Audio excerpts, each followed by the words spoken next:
kepuasan publik di bidang korupsi dan penegakan hukum yang sebenarnya cukup rendah dibandingkan dengan tugas penuntutan.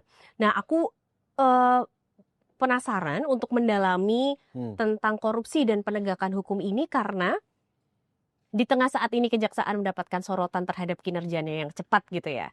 Kita juga harus ingat sebenarnya kejaksaan tidak lepas dari kasus korupsi itu sendiri. Nah, itu. Nah, kasus-kasus ini misalnya saja yang cukup besar adalah kasus Pinangki.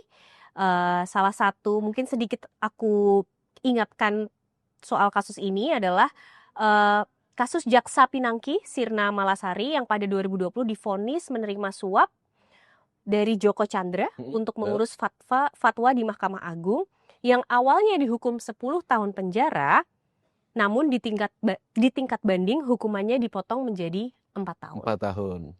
Nah, pertanyaanku sebenarnya seberapa serius sih kalau dari kacamata Litbang Kompas kejaksaan dalam membuktikan bahwa mereka juga berani bersih dari institusinya.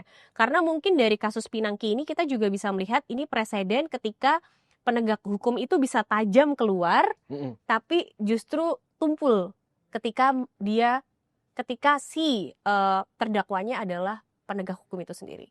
Iya, jadi memang tadi ya dibalik soal citranya memang cenderung baik, lalu juga kinerjanya juga cenderung baik dalam beberapa tahun belakang survei-survei dari Litbang Kompas sendiri. Namun memang ada faktor X begitulah yang bisa dikatakan sebagai yang cukup memberatkan kejaksaan dan membuat citranya menjadi cenderung menurun atau dipandang kurang oleh masyarakat. Dan ini memang sebagian besar karena permasalahan-permasalahan atau kasus-kasus yang melibatkan pihak-pihak atau kita biasa sebenarnya tidak lazim menyebutnya oknum begitu.